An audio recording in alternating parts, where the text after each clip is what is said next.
Parmi les nombreuses questions qui jalonnent l'histoire de l'Église figure celle-ci: l'incarnation du Sauveur aurait-elle eu lieu si Adam n'avait pas péché? Saint Thomas d'Aquin en fait l'objet de l'article 3 de la toute première question de la troisième partie de sa fameuse Somme théologique. Nous aurions tendance dans un premier temps à répondre non à cette question. Non, l'incarnation du Sauveur n'aurait pas eu lieu si Adam n'avait pas péché.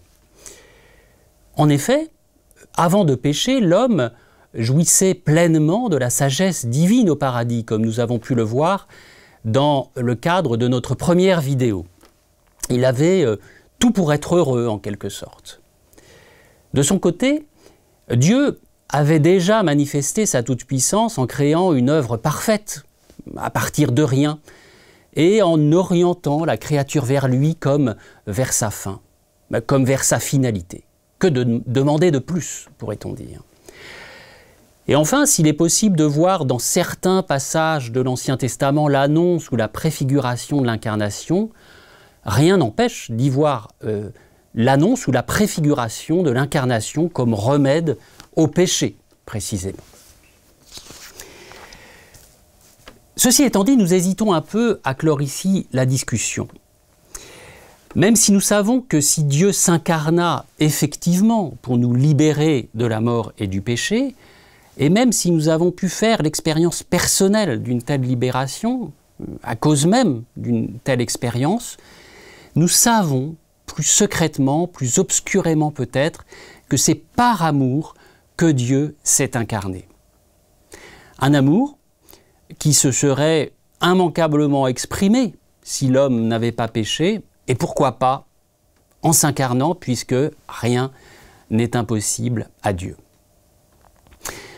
Alors afin d'y voir un peu plus clair et pour comprendre surtout un peu mieux pourquoi le Verbe s'est fait chair et ce que l'incarnation nous dit du salut, de la création et de Dieu lui-même, je vous propose de commenter dans le cadre de cette vidéo les paragraphes 457 à 460 du catéchisme de l'Église catholique qui nous disent clairement ce pourquoi le Verbe s'est incarné. Nous puiserons là encore dans le trésor de l'Écriture sainte, de la tradition et du magistère de l'Église. Nous verrons ainsi que le Verbe s'est fait chair, premièrement, pour réconcilier les créatures que sont les hommes avec leur Créateur. Deuxièmement, pour manifester ainsi l'amour de Dieu pour sa création. Troisièmement, pour nous présenter comme modèle à travers le Christ l'homme parfait, voulu par Dieu de toute éternité. Et quatrièmement, pour nous rendre participants de la nature divine.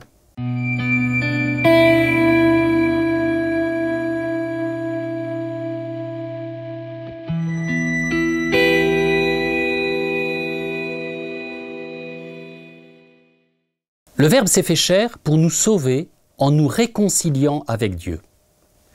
Le paragraphe 457 du catéchisme de l'Église catholique renvoie à 3 versets majeurs de la première épître de Saint Jean pour le montrer. C'est lui qui nous a aimés et il a envoyé son Fils en sacrifice de pardon pour nos péchés. 1 Jean 4, 10. Nous nous référons pour cette citation, comme pour toutes les autres, à la traduction liturgique. Le Père a envoyé son Fils comme sauveur du monde. 1 Jean 4, 14. Jésus s'est manifesté pour enlever les péchés, 1 Jean 3, 5. Saint Thomas cite de son côté, dans l'article mentionné plus haut, un verset de l'Évangile selon saint Luc, lui aussi capital pour notre propos. Le Fils de l'homme est venu chercher et sauver ce qui était perdu. Luc 19, 10. Saint Thomas cite encore la première épître à Timothée, le Christ est venu dans le monde pour sauver les pécheurs. 1 Timothée 1,15. À l'appui de cette thèse, saint Thomas affirme que si l'homme n'avait pas péché, le Fils de l'homme ne serait pas venu, tout simplement. Il explique encore qu'il n'y a pas d'autre motif à la venue du Christ, Seigneur, que le salut des pécheurs. Supprimer la maladie, dit-il, supprimer les blessures, et il n'y a pas de motif pour recourir au remède.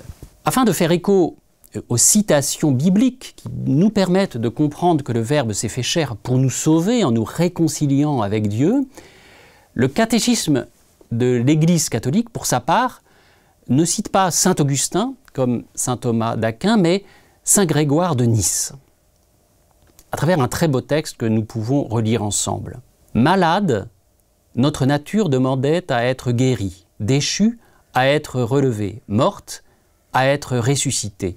Nous avions perdu la possession du bien, il fallait nous la rendre. Enfermés dans les ténèbres, il fallait nous porter la lumière. Captifs, nous attendions un sauveur. Prisonniers, un secours. Esclaves, un libérateur. » Ces raisons-là étaient-elles sans importance? Ne méritaient-elles pas d'émouvoir Dieu au point de le faire descendre jusqu'à notre nature humaine pour la visiter, puisque l'humanité se trouvait dans un état si misérable et si malheureux? Les pères du Concile Vatican II écrivent de leur côté dans le numéro 22 de la Constitution Gaudium et Spes que, je cite, « l'agneau innocent, par son sang librement répandu, nous a mérité la vie, et qu'en lui, Dieu nous a réconciliés avec lui-même et entre nous, nous arrachant à l'esclavage du diable et du péché. » Deux références, elles aussi majeures aux épîtres pauliniennes, viennent soutenir une telle affirmation. La première, 2 Corinthiens 5, 18, 19, « Tout cela vient de Dieu, il nous a réconciliés avec lui par le Christ, et il nous a donné le ministère de la réconciliation. Car c'est bien Dieu qui, dans le Christ, réconciliait le monde avec lui. Il n'a pas tenu compte des fautes et il a déposé en nous la parole de la réconciliation. » Deuxième citation, « Et que tout par le Christ lui soit enfin réconcilié, faisant la paix par le sang de sa croix, la paix pour tous les êtres sur la terre et dans le ciel, et vous. Vous étiez jadis étrangers à Dieu, et même ses ennemis par vos pensées et vos actes mauvais. » Saint Anselme est sans doute le docteur de l'Église qui a le mieux parlé de l'incarnation et de la passion du Seigneur comme réconciliation de l'homme avec Dieu, en replaçant une telle réconciliation dans la perspective de la création. Arrêtons-nous un instant sur ce grand saint du XIe siècle.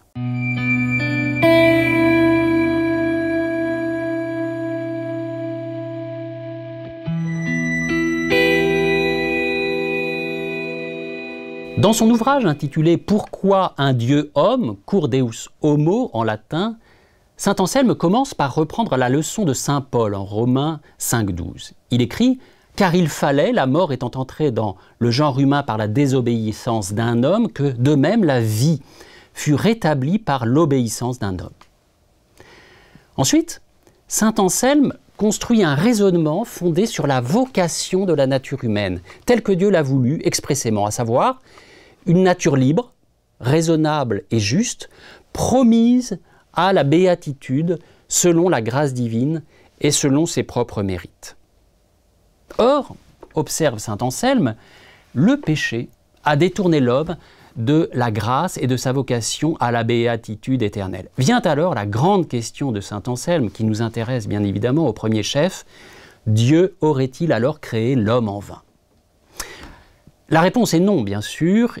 Il est donc nécessaire, déclare saint Anselme, que dans la nature humaine, Dieu mène à la perfection ce qu'il a commencé. Mais nul homme, observe-t-il par ailleurs, ne pouvait compenser la faute commise. Nul homme ne pouvait obtenir ce qu'il appelle satisfaction. Nul homme ne pouvait satis, en latin, faire, facere, en latin toujours, pour rétablir l'ordre perturbé par le péché. Il fallait donc, conclut saint Anselme, que cet homme fût Dieu et qu'il s'en chargeât. Saint Anselme résume en écrivant la phrase suivante. « S'il est donc nécessaire, comme il est établi, que la cité d'en haut soit menée à perfection avec des hommes, et si la chose n'est possible que si se fait la satisfaction, que nul ne peut faire sinon Dieu, que nul ne doit sinon l'homme, alors il est nécessaire qu'un Dieu homme la fasse. » On a pu reprocher à saint Anselme de transposer dans le domaine théologique et spirituel des notions juridiques issues du droit germanique, en l'occurrence. Mal comprise, comme elle a pu l'être, la notion de satisfaction pourrait tendre de fait à considérer l'incarnation et la passion comme une sorte d'opération arithmétique visant à se mettre en règle vis-à-vis de Dieu, en faisant payer la seule victime solvable, pourrait-on dire, à savoir Jésus-Christ, vrai homme et vrai Dieu. Ce qui supposerait de surcroît un Dieu offensé, avide de vengeance, dont il aurait fallu apaiser le courroux par tous les moyens. Mais, indépendamment du fait que l'on trouve aussi dans la Bible des notions apparemment étrangères à la théologie pour parler du salut, comme la notion de rachat, qui renvoie au fait de racheter les esclaves par leur maître dans l'Antiquité, indépendamment du fait que le mot même de rédemption vient du latin redimere, qui signifie racheter, indépendamment de tout cela, ce n'est pas du tout dans les termes d'un règlement de compte que saint Anselme conçoit l'incarnation et la passion, mais bien comme le moyen pour Dieu de mener à la perfection sa création grâce au seul qui put l'arracher aux ténèbres de la séparation, pour les raisons qu'on a dites, à savoir Jésus-Christ, l'homme-Dieu. À la lumière de l'Écriture sainte, de la méditation de saint Anselme et de la réflexion de saint Thomas, qui insistera pour sa part sur la valeur rédemptrice de l'obéissance du Christ, compensant la désobéissance d'Adam, le catéchisme de l'Église catholique présente le mystère de la rédemption dans les termes suivants, dans le paragraphe 616. On peut lire dans ce paragraphe « C'est l'amour jusqu'à la fin, Jean 13, 1, qui confère sa valeur de rédemption et de réparation, d'expiation et de satisfaction au sacrifice du Christ. Il nous a tous connus et aimés dans l'offrande de sa vie. » Galates 2:20, Éphésiens 5:2-25. L'amour du Christ nous presse à la pensée que si un seul est mort pour tous, alors tous sont morts. 2 Corinthiens 5:14. Aucun homme, fût-il le plus saint, n'était en mesure de prendre sur lui les péchés de tous les hommes et de s'offrir en sacrifice pour tous. L'existence dans le Christ de la personne divine du Fils, qui dépasse et en même temps embrasse toutes les personnes humaines, et qui le constitue tête de toute l'humanité, rend possible son sacrifice rédempteur pour tous.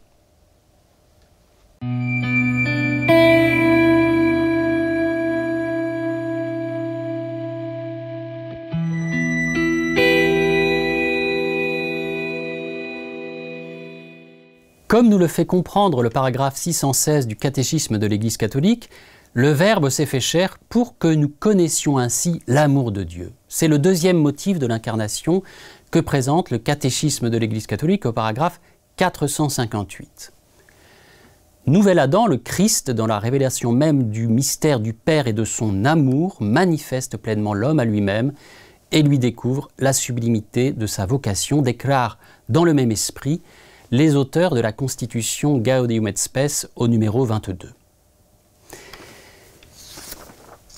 Voyons donc maintenant comment s'articulent salut et création et salut, dans une telle perspective, qui complète et éclaire la première, bien sûr, en nous renseignant sur l'intention qui fut celle du Père lorsqu'il donna son Fils unique afin de réconcilier l'humanité avec lui. Deux références centrales à Saint Jean sont données dans le paragraphe 458 du catéchisme de l'Église catholique afin d'illustrer la manière dont Dieu nous fait connaître son amour par l'incarnation. 1 Jean 4, 9 « Voici comment l'amour de Dieu s'est manifesté parmi nous. Dieu a envoyé son Fils unique dans le monde pour que nous vivions par lui. » Jean 3, 16 « Car Dieu a tellement aimé le monde qu'il a donné son Fils unique afin que quiconque croit en lui ne se perde pas, mais obtienne la vie éternelle. » La dernière citation se situe dans la deuxième partie de l'entretien de Jésus avec Nicodème. Souvenez-vous, dans la première partie de ce passage célèbre de l'Évangile selon saint Jean, Jésus dit au maître en Israël, qui est son interlocuteur, qu'il faut naître d'en haut ou naître de nouveau. Le mot grec « anocène » qu'emploie saint Jean ici signifie à la fois d'en haut et de nouveau. Là où la traduction liturgique propose en haut systématiquement, Dans le passage qui nous intéresse, la Bible de Jérusalem traduit une première fois ce mot par « de nouveau » au 3e verset du chapitre. En vérité, je te le dis, à moins de naître de nouveau, nul ne peut voir le royaume de Dieu. Et une deuxième fois par « d'en haut » au verset 7. Ne t'étonne pas si je te dis, il faut naître d'en haut. Quoi qu'il en soit, le salut, qui peut facilement être associé à la naissance mystérieuse dont parle Jésus ici, ne présuppose aucun mal dont il faudrait être sauvé, explicitement en tout cas. Cette naissance, comprise comme renaissance, comme le fait de naître de nouveau ou d'en haut, nous renvoie au grand thème du retour vers l'origine dont nous avons parlé dans le cadre de notre première vidéo. D'ailleurs, le mot anothen signifie aussi en grec « dès le commencement ». Bref, il n'est pas d'abord question ici d'une faute à racheter, d'un péché à expier. Et pour cause, il est avant tout question d'amour. Je continue la lecture du texte de Saint Jean, car Dieu a tellement aimé le monde qu'il a donné son Fils unique, afin que quiconque croit en lui ne se perde pas, mais obtienne la vie éternelle. Ah, bien sûr, cette phrase capitale n'exclut pas le fait que Dieu a donné son Fils dans le but qu'il obtienne satisfaction, comme saint Anselme et saint Thomas d'Aquin l'expliqueront. Cependant, elle met en avant, par l'antéposition de la proposition explicative « car Dieu a tellement aimé le monde », la cause d'un tel don, à savoir l'amour de Dieu pour le monde. Nous n'avons donc pas affaire ici à un Dieu courroucé qui demanderait réparation sur le champ, comme une mauvaise compréhension de la satisfaction nous le présenterait. Nous avons affaire à un Dieu qui aime fondamentalement le monde blessé par le péché d'Adam en l'occurrence. Nous avons affaire à un Dieu qui procure aux hommes les moyens de la réparation dont ils ont besoin en leur donnant son Fils unique. La suite de l'entretien de Jésus avec Nicodème devient un discours majestueux de Jésus sur sa propre mission qui semble laisser Nicodème bouche bée. Et la logique du salut y est clairement distinguée de la logique d'un jugement qui mettrait comptablement dans la balance la faute d'un côté et la peine qui permettrait de racheter la faute de l'autre. Mettons-nous encore à l'écoute de Saint Jean et du Christ à travers lui. Car Dieu a envoyé son Fils dans le monde, non pas pour juger le monde, mais pour que par lui, le monde soit sauvé. Jean 3, 17. Dans la même logique, ce n'est pas une mise à mort réparatrice que le jugement présente dans les versets suivants, mais bien plutôt une aurore, un surgissement, le surgissement d'une lumière ineffable dans le présent d'un amour éternel qui révèle les hommes à eux-mêmes. Et le jugement le voici. La lumière est venue dans le monde et les hommes ont préféré les ténèbres à la lumière parce que leurs œuvres étaient mauvaises. Celui qui fait le mal déteste la lumière. Il ne vient pas à la lumière de peur que ses œuvres ne soient dénoncées. Mais celui qui fait la vérité vient à la lumière pour qu'il soit manifeste que ses œuvres ont été accomplies en union avec Dieu. Jean 3, 19, 21. Associé à l'amour de Dieu pour le monde, le don du Fils unique, notre Sauveur, se trouve assimilé de fait à toutes les autres manifestations du même amour. Que ce soit l'alliance de Dieu avec Israël, volontiers comparée à l'épouse de Yahvé par les prophètes, cette autre alliance avec Noé, l'amitié du Créateur avec le premier homme, sans oublier le fait même de la création. Puisque c'est bien à une œuvre de miséricorde, c'est-à-dire d'amour, que la création doit être assimilée. L'œuvre de la justice divine présuppose toujours une œuvre de miséricorde et se fonde sur elle. Et ne pouvant aller ainsi à l'infini, on doit arriver à quelque chose qui dépend de la seule bonté de la volonté divine, laquelle donc est la fin, la finalité ultime. Explique saint Thomas d'Aquin dans l'article 4 de la question 21 de la première partie de sa somme théologique. Après saint Anselme, voyons donc maintenant comment un autre grand saint a su montrer comment salut et création participent du même amour divin. Saint François de Sales, que saint Paul VI appela précisément le docteur de l'amour divin.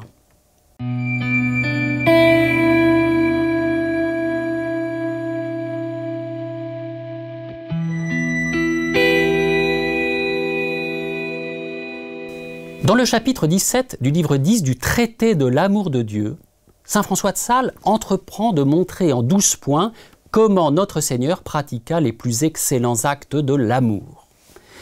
Il entend donner ainsi un abrégé visant à montrer, je cite, l'ouvrage de notre rédemption. Alors nous allons voir pendant quelques instants comment l'incarnation du Sauveur, qui est explicitement associée à la rédemption, est décrite dans ce chapitre comme la manifestation de l'amour du Créateur pour ces créatures que sont les hommes, sans même que leur péché ne soit mentionné. Premièrement, explique le docteur de l'amour divin, il, c'est-à-dire Dieu, nous aima d'amour, de complaisance, car ses délices furent d'être avec les enfants des hommes, Proverbe 8, 31, et d'attirer l'homme à soi, se rendant homme lui-même. Ici, nous observons que l'incarnation par laquelle Dieu se rendit homme lui-même n'est pas motivée d'abord, étonnamment, par la nécessité d'un quelconque rachat. Elle n'a même pas immédiatement pour fin le bien de l'homme, si on lit la phrase de saint François de Sales. Si Dieu est devenu homme, c'est pour saint François de Sales, en quelque sorte, pour son propre plaisir. L'amour de complaisance renvoie en effet au plaisir que Dieu trouva lui-même dans le fait de son incarnation, comme permet de l'expliciter la citation du livre des Proverbes. Ses délices furent d'être avec les enfants des hommes. Et ce plaisir qu'eut Dieu de s'incarner nous rappelle bien sûr le « Et Dieu vit que cela était bon » du premier chapitre de la Genèse. Il serait un peu étonnant de penser en effet que le péché de l'homme eût été la cause d'une action divine aussi manifeste que celle de l'incarnation, comme si l'homme, par son piètre péché, se faisait ainsi le maître des horloges, pourrait-on dire, en obligeant d'une certaine manière la Sainte Trinité. Non, si Dieu s'est incarné, c'est pour le plaisir d'être avec les enfants des hommes, mais aussi pour le plaisir de les attirer à lui. Saint François de Sales continue. « Il, Dieu, nous aima d'amour de bienveillance, jetant sa propre divinité en l'homme, en sorte que l'homme fût Dieu. » L'amour de bienveillance désigne ici un amour qui ne vise pas le plaisir de celui qui aime, comme l'amour de complaisance, mais le bien de celui qui est aimé. Le docteur de l'amour divin nous fait progresser donc dans la compréhension de l'incarnation. Après avoir saisi ce qu'elle signifiait pour Dieu, nous en arrivons à ce qu'elle représente pour l'homme.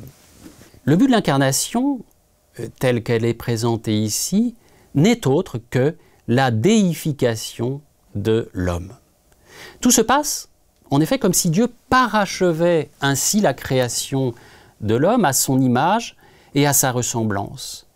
Et là encore, il n'est pas question d'abord d'un ordre à rétablir, de la nécessité d'une expiation.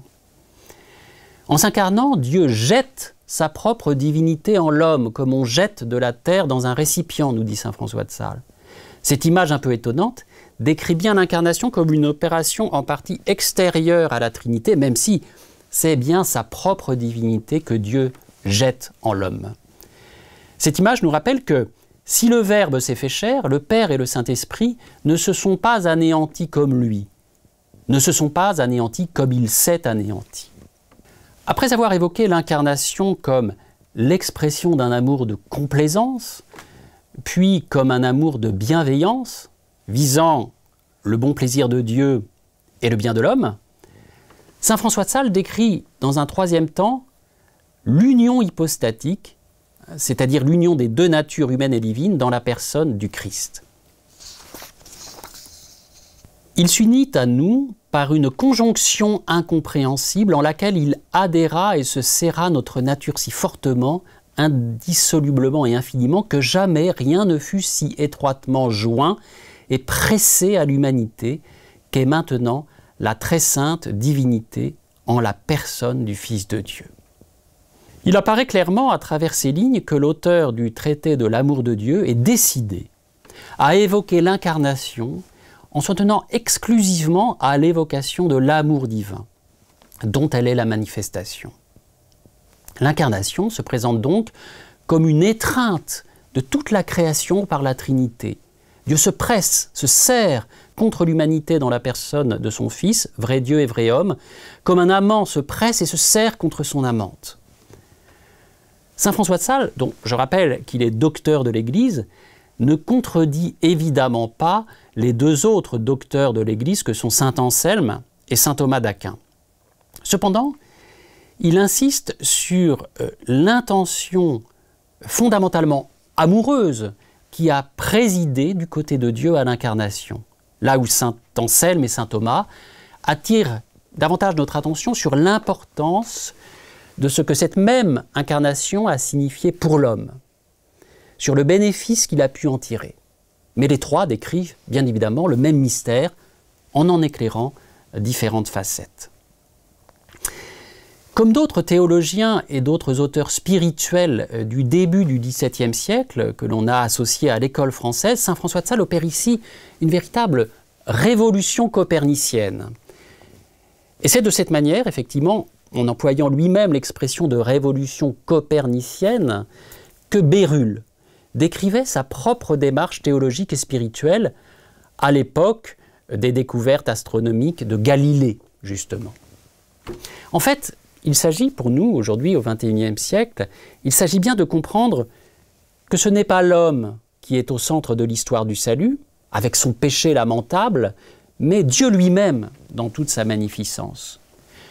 Comme il faut comprendre que ce n'est pas le soleil, c'est-à-dire Dieu, qui tourne autour de la terre, associé à l'homme, mais l'inverse. Pour le dire autrement, saint François de Sales nous fait passer d'une conception anthropocentrique, où l'homme, anthropos, est au centre, à une vision théocentrique du salut. Alors ce déplacement ou ce décentrement n'est pas qu'une opération théorique, même s'il engage profondément l'intelligence que Dieu nous a donnée. Il s'agit d'une véritable conversion intérieure qui nous guérit définitivement de toute forme de narcissisme spirituel, afin de penser à lui et non à nous, de le contempler lui, de l'adorer lui, en esprit et en vérité, à travers son œuvre de salut en l'occurrence, qui n'est autre qu'une œuvre d'amour intimement liée à cette autre œuvre d'amour qu'est la création. Saint François de Sales continue à décrire les actes de l'amour divin qui ont constitué l'ouvrage de notre rédemption. Continuons à lire donc son chapitre du traité de l'amour de Dieu. Il s'écoula tout en nous et par manière de dire fondit sa grandeur pour la réduire à la forme et figure de notre petitesse dont il est appelé source d'eau vive. Jérémie 2,13, rosée et pluie du ciel, Isaïe 45,8.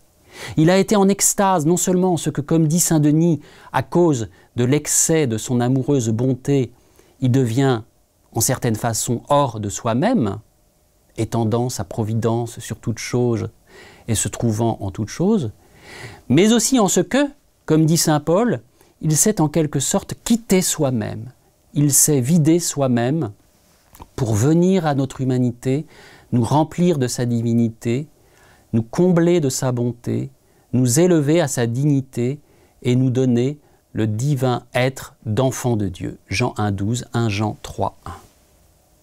L'incarnation est évoquée ici du point de vue de Dieu, dans les termes d'un débordement de la divinité en dehors d'elle-même, comme une extase du Verbe qui ne répond à aucune autre nécessité que celle de l'amour.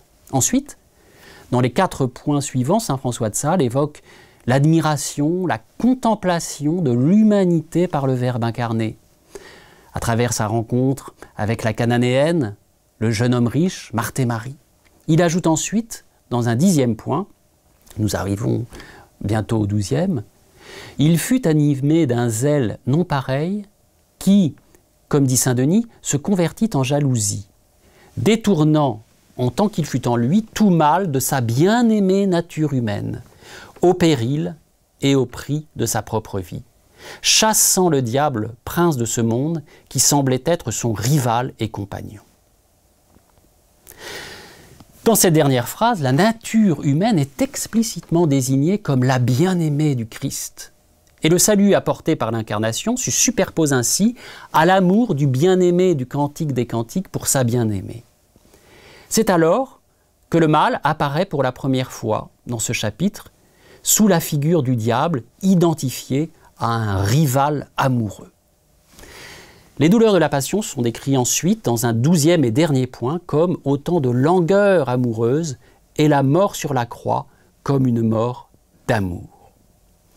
Enfin, écrit saint François de Sales, Théotime, ce divin amoureux mourut entre les flammes et ardeurs de la dilection, c'est-à-dire de l'amour, à cause de l'infinie charité qu'il avait envers nous et par la force et vertu de l'amour, c'est-à-dire il mourut en l'amour, par l'amour, pour l'amour et d'amour. Le Verbe s'est fait chair pour que nous connaissions ainsi l'amour de Dieu. Tel est donc ce que saint François de Sales nous montre magistralement en nous invitant à contempler l'ouvrage de notre rédemption comme l'amour du Créateur qui vient s'unir à la création par son Fils unique, comme le bien-aimé à la bien-aimée, en éloignant d'elle à jamais son rival, le mal.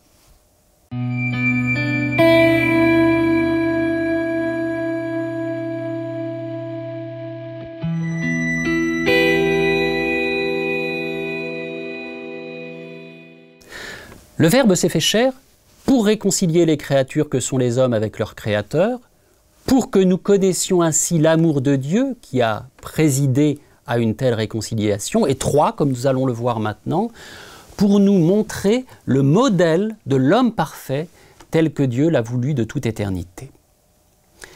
Le paragraphe 459 du catéchisme cite les versets suivants pour nous le faire comprendre. « Prenez sur vous mon joug, devenez mes disciples. » Matthieu 11, 29. « Moi, je suis le chemin, la vérité et la vie. Personne ne va vers le Père sans passer par moi. » Jean 14, 6. Vient ensuite l'ordre du Père sur la montagne de la transfiguration. Écoutez-le, Marc 9, 7.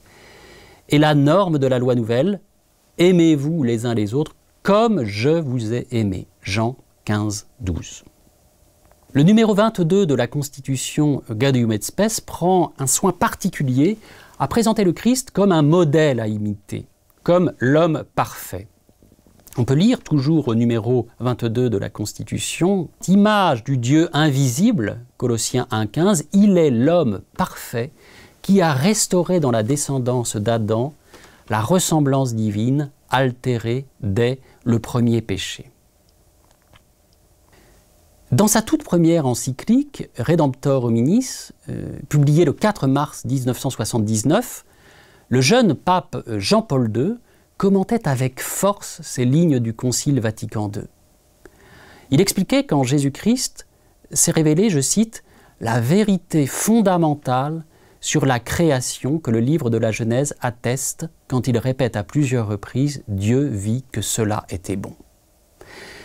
Saint Jean-Paul II expliquait encore, dans la même encyclique, qu'en Jésus-Christ, le monde visible, créé par Dieu pour l'homme, ce monde qui, lorsque le péché y est entré, a été soumis à la caducité, retrouve de nouveau son lien originaire avec la source divine de la sagesse et de l'amour. Puis, il interpellait les hommes du XXe siècle, et la remarque vaut sans doute pour ceux du XXIe siècle. Je cite encore ce grand texte du pape Jean-Paul II. « Peut-être ne sommes-nous pas convaincus, nous, hommes du XXe siècle, par les paroles de l'apôtre des nations prononcées avec éloquence, avec une éloquence entraînante, sur la création qui gémit dans les douleurs de l'enfantement jusqu'à maintenant, et qui attend avec impatience la révélation des fils de Dieu sur la création qui a été soumise à la caducité. » Saint Jean-Paul II cite ici Romains 8, 19, 20, 22. Dans le même esprit, un an après la publication de l'encyclique Redemptor Hominis, le pape polonais s'adressait à nous et aux jeunes de France le 1er juin 1980 lors de son voyage apostolique dans notre pays. Et il disait la chose suivante qui nous présente bien le Christ comme un modèle à imiter.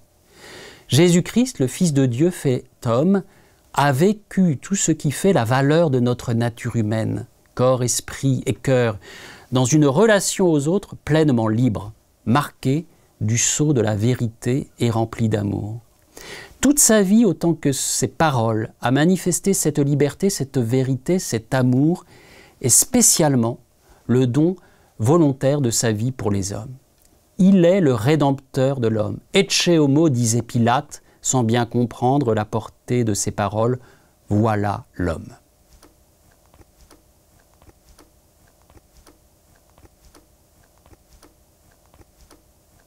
Avant de présenter le 4e et dernier motif de l'incarnation, un mot sur l'expression reprise dans Gaudium et Spes 22 et commentée par saint Jean-Paul II, image du Dieu invisible.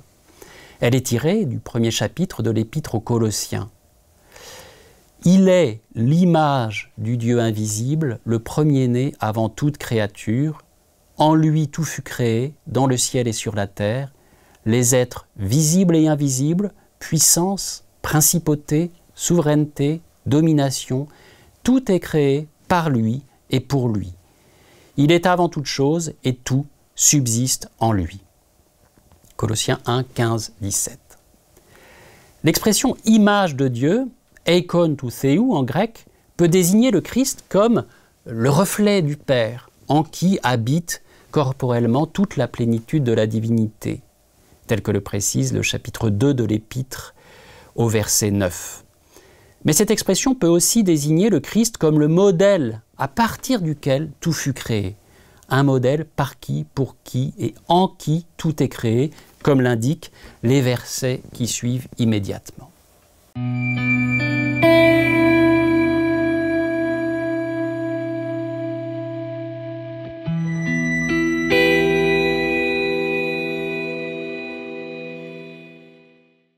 Quatrième et dernier motif de l'incarnation mentionné dans le catéchisme de l'Église catholique, le Verbe s'est fait chair pour nous rendre participants de la nature divine.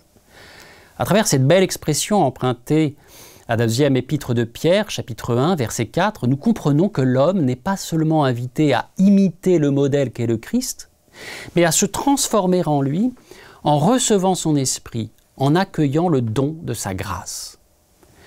Le numéro 460 du catéchisme de l'Église catholique mentionne à ce sujet saint Thomas d'Aquin, d'après lequel, je cite, « Le Fils unique de Dieu, voulant que nous participions à sa divinité, assuma notre nature afin que lui, fait homme, fit les hommes Dieu. » Mais le catéchisme cite aussi et surtout saint Irénée et saint Athanase. Il montre comment l'homme est pris dans le mouvement de l'incarnation qui relie le Verbe incarné à son Père sous l'action de l'Esprit Saint. Saint Irénée écrit dans Contre les hérésies cette phrase étonnante. « Et quels sont ces dieux, ceux à qui il dit, j'ai dit, vous êtes des dieux, vous êtes tous des fils du Très-Haut. » Psaume 81, 6.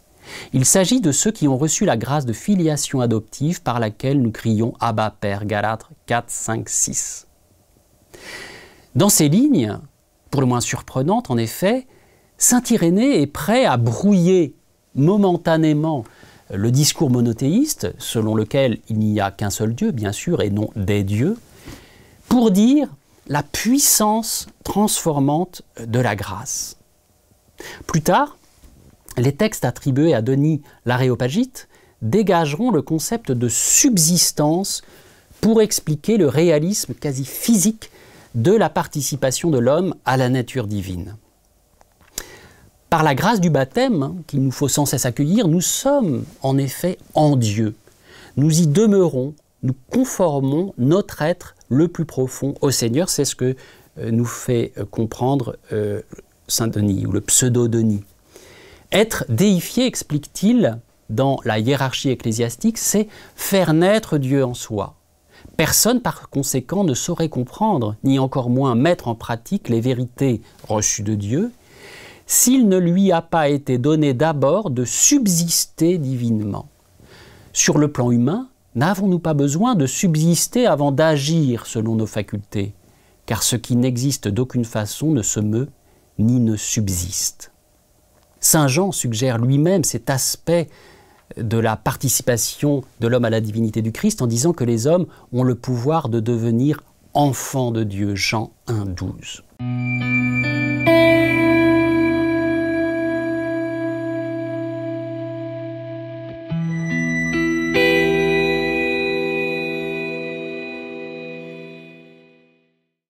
L'incarnation du Sauveur aurait-elle donc eu lieu si Adam n'avait pas péché? Cette question apparemment superflue parce qu'hypothétique nous aura mené plus loin que nous ne l'aurions imaginé. Là où les réponses que nous avons pu apporter nous aident à contempler davantage le mystère de Dieu créateur et sauveur, mais aussi à témoigner efficacement de la bonne nouvelle du salut dans le cadre d'une évangélisation crédible. D'abord, l'identification du Christ à l'homme parfait, que l'incarnation dévoile, tel que Dieu l'a voulu de toute éternité, en Adam, invite les chrétiens à promouvoir un authentique humanisme, en dialoguant pour ce faire avec tous les hommes et toutes les femmes de bonne volonté qui entendent défendre l'homme et ses droits, si chers à Saint Jean-Paul II. D'autre part, l'idée de déification développée par les pères de l'Église, entre autres, va dans le même sens. Elle répond aux désirs les plus profonds du cœur humain et aux ambitions les plus hautes et les plus nobles pour l'humanité.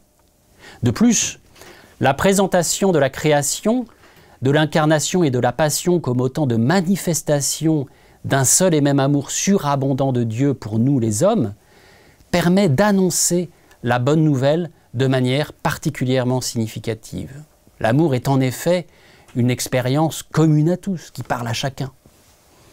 Mais d'un autre côté, le rappel d'une nécessaire réconciliation avec Dieu pour que la création soit menée à sa perfection permet et oblige les chrétiens à interpeller les tenants de tous les humanismes qui voudraient faire fi de la réalité du péché, qui défigure l'humanité et la création tout entière.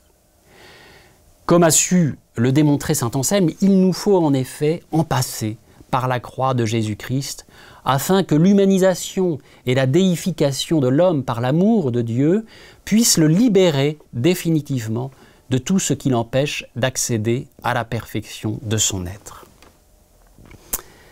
Rendez-vous la semaine prochaine pour réfléchir sur cette même chaîne YouTube aux dimensions cosmiques du salut apporté par Jésus-Christ.